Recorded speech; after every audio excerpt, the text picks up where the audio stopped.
আসসালামু আলাইকুম, কি অবস্থা সবার? গরম শুরু হয়ে গেছে, ফ্যান অফ করে তো ভয়েস দিব না। সকালবেলা উঠে এক গ্লাস চিয়া সিডের পানি নিচ্ছি, তারপরে হচ্ছে আদা গরম মশলার পানি, এগুলো হচ্ছে আবার সকালবেলা খেতে হয়। তারপরে নাস্তা হচ্ছে রুটি বানিয়েছি, আবার পরোটাও বানিয়েছি।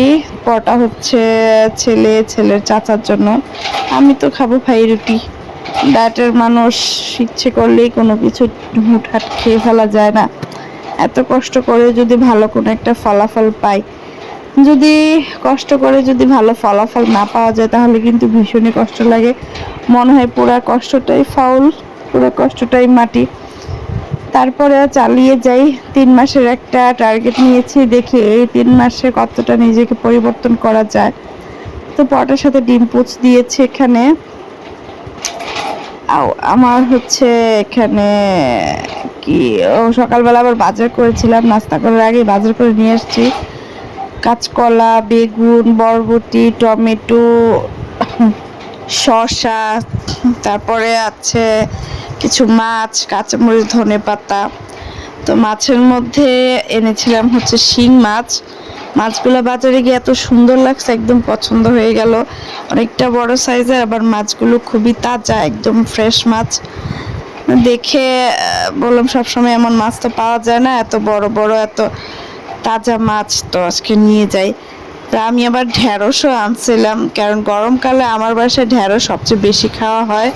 ভর্তা বলেন, ভাজি বলেন, অথবা মাছ দিয়ে যেভাবেই বলেন, আমার ঘরে বেশি খাওয়া হয়। মসুর ডাল বাদে এখানে অনেক রকমের ডাল আছে।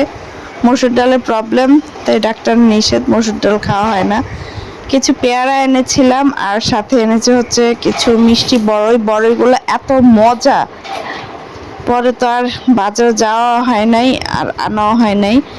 আর আমি এখানে মলা মাছ ভেবে কাটেরা মাছ নিয়ে আসছি। প্রথমে ভাবছিলাম হয়তো মলা মাছ, পরে ভালো করে লক্ষ্য করে দেখে আসলে এগুলো মলা মাছ না, এই প্রজাতিরই। আমাদের অঞ্চলে এটাকে কাটাইরা মাছ বলে। আপনারা কি মাছ বলেন জানায়েন তো ফোন দিয়ে। আমি তো এটাকে মলা মাছই ভাবছিলাম, পরে দেখি না, মলা মাছ না, মলা মাছের সমগোত্রীয় অন্য কোনো ছোট মাছ, কাটাইরা মাছ আর কি।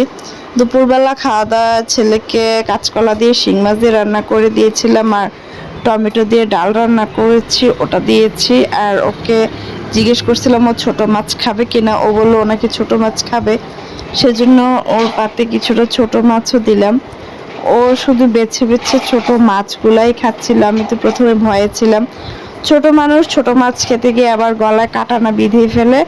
না, মাশাআল্লাহ, আমার ছেলে বেছে বেছে একটা একটা করে ছোট ছোট মাছ নিয়ে ভালো করে চিবিয়ে খেয়েছে। মাঝে মাঝে আমিও একটু আলাদা করে দিয়েছি মাছ, বেশ ভালোভাবেই খেয়েছে। তারপরে হচ্ছে আমার দুপুরের খাবার। আমি যেহেতু ভাত খাই মাত্র 1 চামচ, তার সাথে আমার সব কিছু নিয়ে নিতে হবে। এক সাইডে কলার তরকারি, এক সাইডে সেদ্ধ সবজি, গাজর আর বরবটি, ডাল, তারপরে হচ্ছে ছোট মাছ, একসাথে সব কিছু নিয়ে আমি খেয়ে ফেলেছি। আসলে আস্তে আস্তে চেষ্টা করছি খাওয়ার পরিধিটা একেবারে কমিয়ে ফেলবো। আর এদিকে হচ্ছে ইনস্ট্যান্ট একটা মরিচের আচার করেছি। এই আচারটা আমার কাছে ভীষণ ভালো লাগে, বিশেষ করে যখন তরকারিতে ঝাল দিই না, তখন এভাবে মরিচের আচারটা দিয়ে ভাত খেতে অনেক মজা লাগে। কিছুই না, কোনো ঝামেলা নাই, শুধু মরিচটাকে আদা রসুন দিয়ে একটু গ্রেট করে নিয়ে তারপরে হচ্ছে সরষের তেলে 5 ফোড়ন দিয়ে গরম করে দিয়ে দিতে হবে। পরের দিন সকালবেলা হচ্ছে করেছি খুদের ভাত আর লাল ভর্তা, 3 রকমের ভর্তা করেছি। পুঁটি শীতলের ভর্তা, তারপরে হচ্ছে চাপা শীতলের মানে বাঁশপাতা শীতলের ভর্তা, আর হচ্ছে কাচকি শীতলের ভর্তা। আর হচ্ছে এখানে ডিম ভেজে নিয়েছি, সবজি ভেজে নিয়েছি। ডিমটা ভেজে নিয়েছি আমার দেবর আমার ছেলের জন্য, আর সবজিটা হচ্ছে সামান্য একটু 1 চামচের মতো তেল দিয়ে একটু ভেজে নিয়েছি, ভাত তো এর জন্য একটু এগুলা ভর্তার মতো মেখে খাবো। তো আসলে অনেক দিন ধরে খুদের ভাত খাবো খাবো করে খাওয়া হচ্ছিল না, বাড়িতে ঈদে রোজার ঝামেলায় খাওয়াই হয় না। তো এখানে বেগুন দিয়ে মেখে খাচ্ছিলাম, বেগুনটা একদম পোড়া পোড়া হয়েছে। আমি প্রথমে একটু সেদ্ধ করে নিয়ে তারপরে 1 চামচ তেল দিয়ে একটু পোড়া পোড়া করে নিয়েছে, না হলে সেদ্ধ বেগুনটা আমি খেতে পারি না, আমার কাছে অনেক গন্ধ আসে, সেজন্য। এই তো হচ্ছে ভর্তা দিয়ে মেখে ভাত না খেলে তো শান্তি লাগবে না।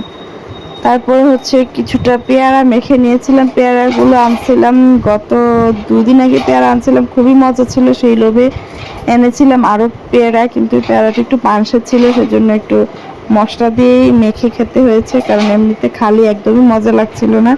মশলা দিয়ে একটু তেঁতুলের সস দিয়ে মেখে খেয়েছি। দুপুরবেলা ছিল বেগুন আর টমেটো দিয়ে একটা হাতে মাখা ভর্তা। এই ভর্তাটা বেশ মজা ছিল। তারপর ছিল বরবটি, আলু, পটল আর ঢেঁড়স দিয়ে 4 রকমের সবজি একসাথে দিয়ে হচ্ছে একটা ভাজি, বেশ মজা লেগেছে। আর হচ্ছে ছিল একটা মাছ ভুনা। মাছ ভুনাটা আমি খুবই অল্প তেলে করে নিয়েছি, যেহেতু মাছ ভুনাটা খাবো, মাছ ভুনা আমার অনেক পছন্দ। বড় সাইজের একটা তেলাপিয়া মাছ আনছিলাম, ওই মাছটাই ভুনা করা হয়েছে। ফ্রেশ মাছ যেহেতু খেতেও বেশ মজা লেগেছে, আলহামদুলিল্লাহ। এই ছিল আজকে আমার ভিডিও, 2 দিনের ভিডিও একসাথে দিলাম, কারণ এখন প্রায় ভিডিও দেওয়া হয় না। ভালো থাকবেন সবাই। ভিডিও ভালো লাগলে অবশ্যই লাইক করবেন, শেয়ার করে পাশে থাকবেন।